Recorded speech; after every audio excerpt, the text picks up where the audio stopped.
Welcome to How I Built My Fundraising Consultancy, the stories behind the people driving results in the nonprofit sector. Here is someone who is sharing essentially a how-to. And it's not just the clients, some of the vendors aren't doing it either. It's the simplest stuff. So that, I would say, is the most egregious mistake I see right now, is that we've been given an incredible roadmap, and some people still haven't taken the first step on that road. Hi there. Welcome to How I Built My Fundraising Consultancy. I'm Tim Chatton, Marketing Solutionist at MarketSmart. Today on the show is Phyllis Freedman, President and founder of Smart Giving, found at www.smart-giving.com. Phyllis has run a successful consultancy for the past 17 years and will be retiring at the end of 2017. On today's show, I ask her how she created such a successful consultancy and what tips and ideas she has for others wanting to get their start. Here's my interview with Phyllis. I'm here today with Phyllis Freedman of Smart Giving. Welcome to the show, Phyllis. Hi, Tim. Thanks for having me. It's great having you on the show. The first thing I'm curious about is your upbringing. On your website, smart-giving.com, you mention your parents brought you up from a young age of instilling philanthropy and community service in you. Can you share what they did to influence you in such a positive way? My father worked for a nonprofit, so I understood his commitment to making the world a better place. And of course, he enlisted all four of us, the kids, in helping him sometimes stuff envelopes and do little clerical projects. So I learned early on not only about the importance of giving back, but also the importance of hard work. Yeah, it's important learning it early on. And moving towards your professional career, what's your trajectory been like? Well, it's been a little bit of a circuitous route. I got a job working for a membership association that was an administrative job. And it was one of those situations where I would be talking with people who were coming to meetings and buying publications, but they weren't members. And I would say to them, well, you really should be a member of the association if you're going to take advantage of everything we're offering. And so the executive director put me in charge of membership.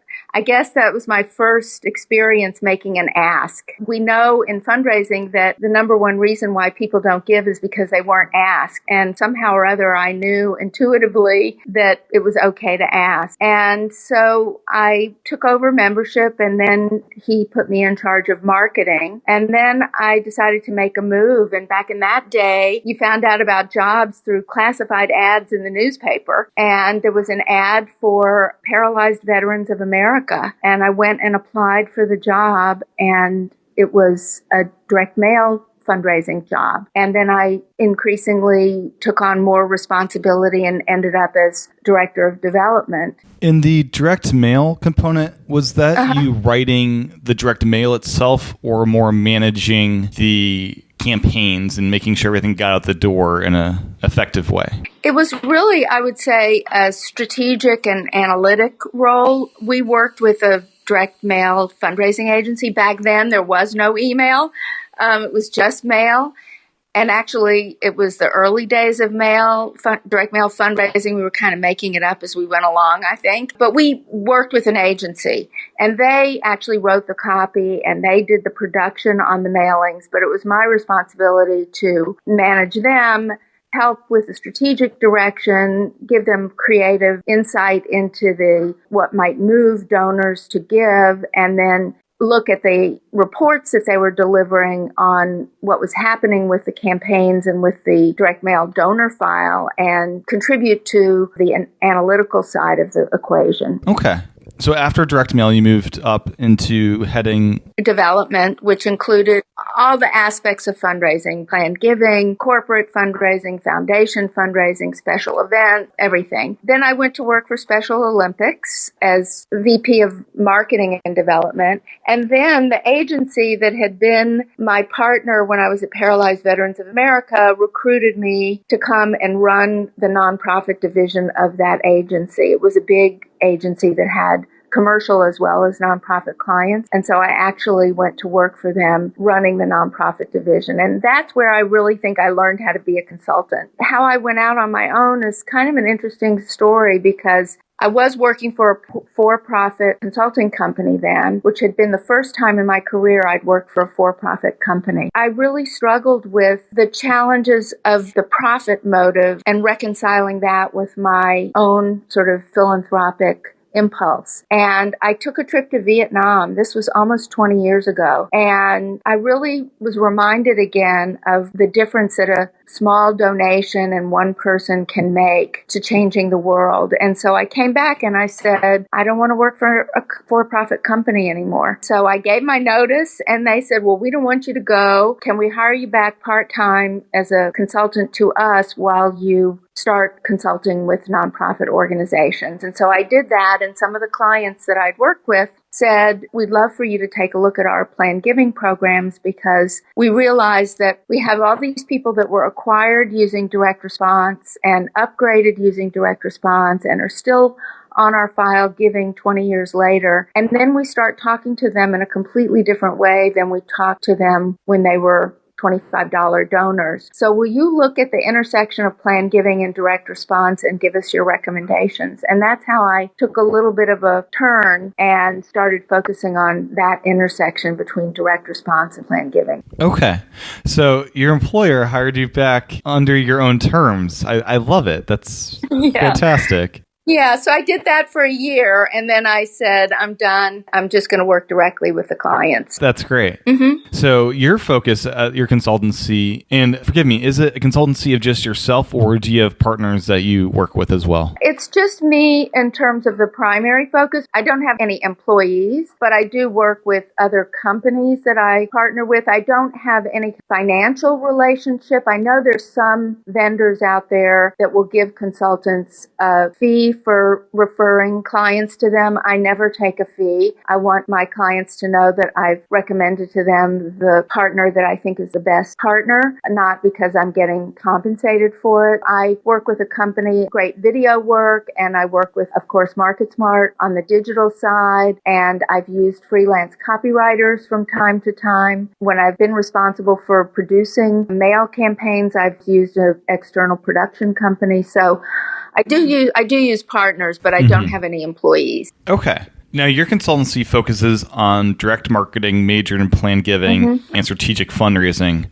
When you get a client started, what's your approach? What's your getting up and running strategy for a new client? Most of the time, they ask me in to do an audit of what they're doing, whether it's an audit of the planned giving marketing, an audit of their direct mail fundraising program, or a process audit of how major and planned giving are working together. That's an increasing interest for a lot of organizations is, are we doing the best we can, and what should we be doing to collaborate across what have been silos? So usually I'm asked in to do some kind of an audit or assessment of an existing situation. And I deliver my recommendations, and very often what happens is they say, can we keep you on board to help us implement the recommendation? Okay. Now, in the very beginning, how were you promoting yourself and gathering new clients? Of course, because I had been doing consulting with a lot of nonprofits when I worked for Epsilon. So I knew a lot of people, and I had been involved in professional associations. I was on the board of what's now the DMA Nonprofit Federation, and there used to be a group of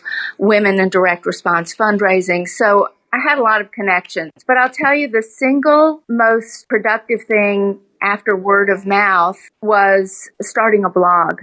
A friend of mine, Susan Harford, who knew the digital space much better than I did, recommended that to me over lunch one day. And so I went out to WordPress and I learned how to do WordPress and create my own little blog. And I queued up a bunch of posts so that I would have some ready to go. And I decided that I would post once a week because I didn't want people to feel inundated.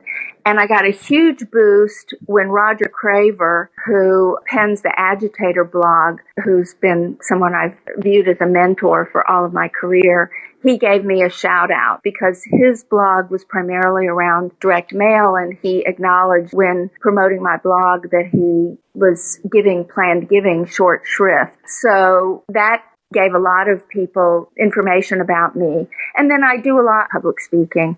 I present at conferences and all over the country. So all of those things contributed. Okay. Have you found a certain topic that blog most resonates with people in? I think it's that marketer's view of planned giving, because planned giving has traditionally been seen as more of a technical discipline. You know, it's all about different kinds of gift vehicles. And I was approaching it from the marketer's point of view. And I think that that really spoke to people. And I'll say one other thing about the blog post. And I felt this about speaking engagements too. And I think the Market Smart, Greg's blog, is another good example of this. Some people say, why are you giving away all of your intellectual property in a way? And I have always felt like part of my job is to contribute to the sector and to be a good colleague to everybody else who's trying to raise money for a good cause. And so I've never felt reluctant to share my best ideas. And I think that's important, is that you've got to make sure the blog posts are actionable and relevant for people, that they can actually go back to their desks and say, I can do that. Yeah. Now, you in your professional life worked with some veterans and Olympics. Are those similar clients to what you're serving now, or do you have a niche in which you found a good success rate with? It's what I would call progressive causes. So environmental, health-related causes, advocacy groups. That's where I've specialized, and that's where my personal passion lies. And I like to, of course, help causes that I really believe strongly in. Yeah, it doesn't feel like work if you're working on something you truly love, right? You mentioned the author of The Agitator being a mentor of yours. Did you have other mentors as you found your way through the consultancy business? Many. I think that's one of the secrets. In fact, we're going to a graduation party. The daughter of some friends just graduated from college. And one of the things I put in the card with the money that we're giving her as a graduation present was to find herself a mentor. She's already got her first job, but it's so critically important. And sometimes those mentors were bosses, and sometimes they were just other leaders in the field that I looked up to. And sometimes they were colleagues, and sometimes they were people who didn't even know that I viewed them as a mentor. And all of those people helped. Gotcha. So in the beginning, what kind of work were you doing then that you don't have to do now? Well, I don't do any production anymore. So I used to provide that service to clients. If we were doing a mail campaign, I would be the liaison with the production company to get the mail out the door, and I don't do that anymore. So you're doing all outsourcing of that type of work? Well, the client now is responsible for making that happen. Okay.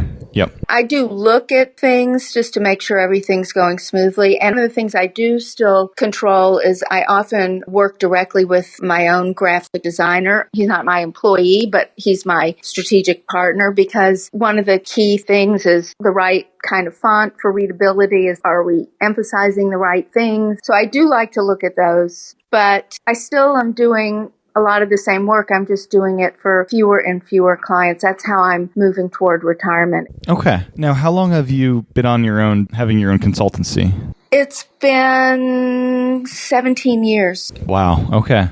Yeah. Over the 17 years, what are you most proud of? I guess looking back, I would just say that I've had the privilege of working with so many great organizations, and I think I've helped each of them to a greater or lesser extent advance their planned giving programs to raise more money, and that's why I've been doing this. Yeah. Now, what's your business model? Is it a per hour billing cycle or a per campaign? What would you end up going with, and has that changed over the years? I've always tried to be flexible based on the organization's preferences, because some have an aversion, let's say, to a retainer arrangement. So in some cases, I do have a retainer where I get a set amount monthly for the work. And then in other cases, it's like a lawyer might. I keep a timesheet in 15-minute increments, and they pay me based on a daily rate for the hours that I've worked. Okay.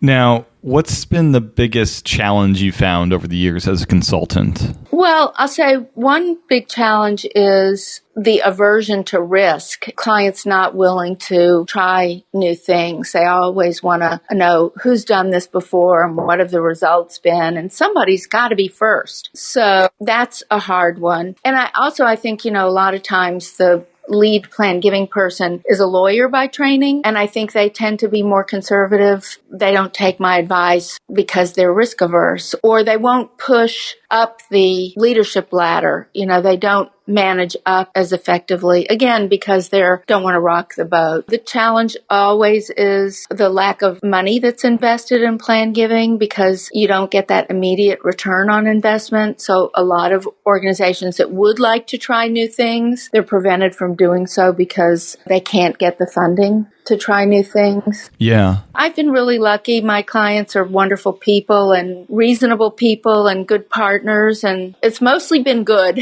Yeah. You've had a couple troublesome clients, though, like most consultants have had? Yeah.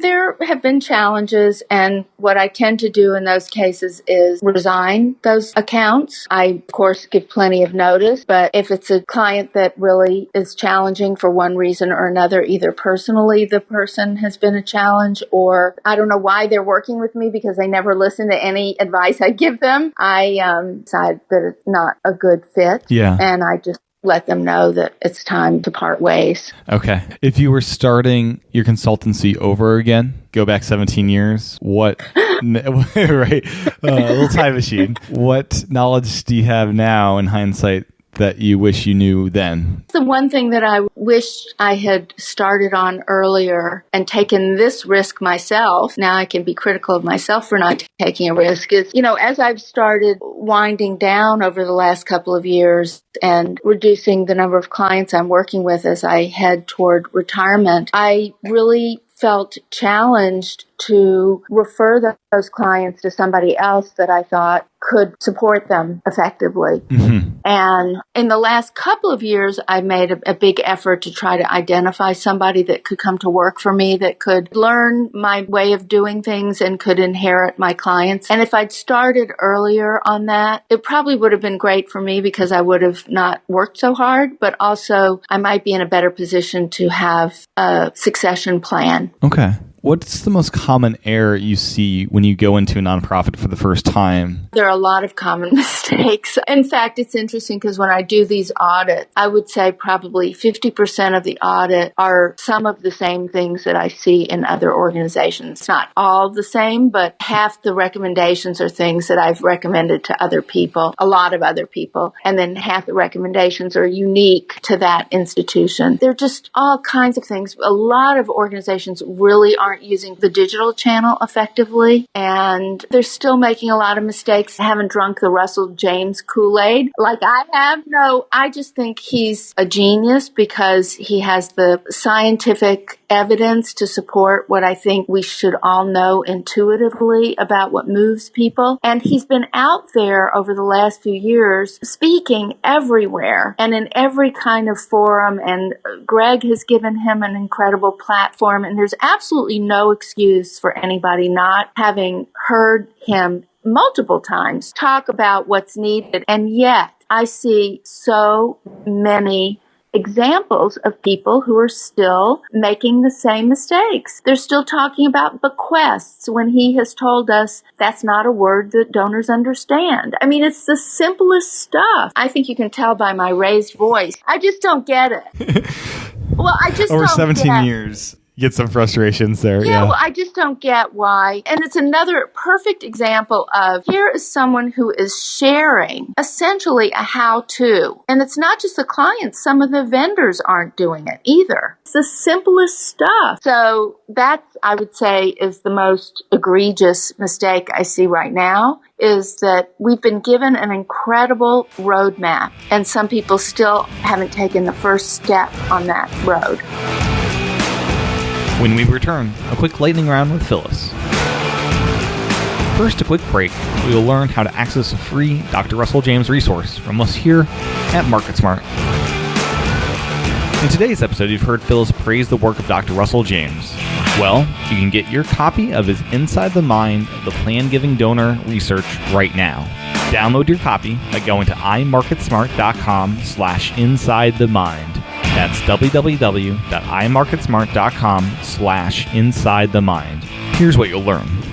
Why traditional fundraising methods don't work for planned gifts, which emotions and areas of the brain are triggered by planned gift solicitations, how to use these emotions to market planned gifts, how to overcome common objections to planned gift solicitations, how to leverage Dr. James's latest research to find more hidden gifts right now.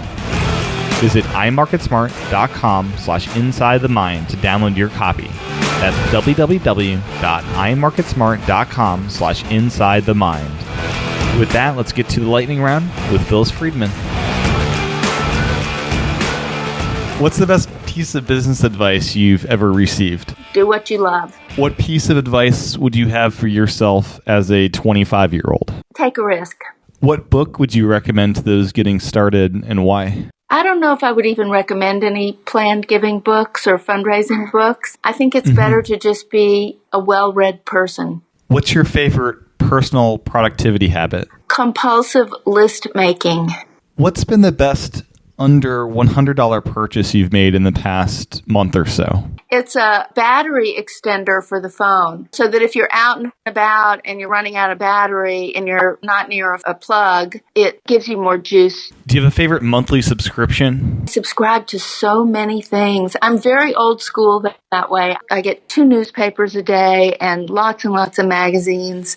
Chronicle Philanthropy. As a professional, I think it comes more often than monthly, but... Yeah. Do you have a favorite monthly service? I use quite a few services. I back up to Mosey Home, online storage from all my files, which is critically important, but I back it up every night. What's an interesting or fun fact about you that most people don't know? I'm from Texas. What's one of your most important passions outside of work? Volunteering. Do you have a favorite word? Yes. That is the word. Excellent. Yeah. I love it. Desk or car, what would you clean first? The car is always clean, so I guess I'd have to say desk. Tea or coffee? Coffee. What are the best nonprofits doing right? Following the Russell James roadmap, working with Greg and MarketSmart, taking risks. And where can people find more information about your services? They can go to my website, which is smart-giving.com, but I am retiring as of the end of the year. Right, yeah. So you're not accepting new clients, but people are curious about you. Smart-giving.com. Yeah. And I will take on the occasional audit or assessment as a project, but I am not in a position to, as I mentioned earlier, help implement the recommendations because I really don't want any ongoing work.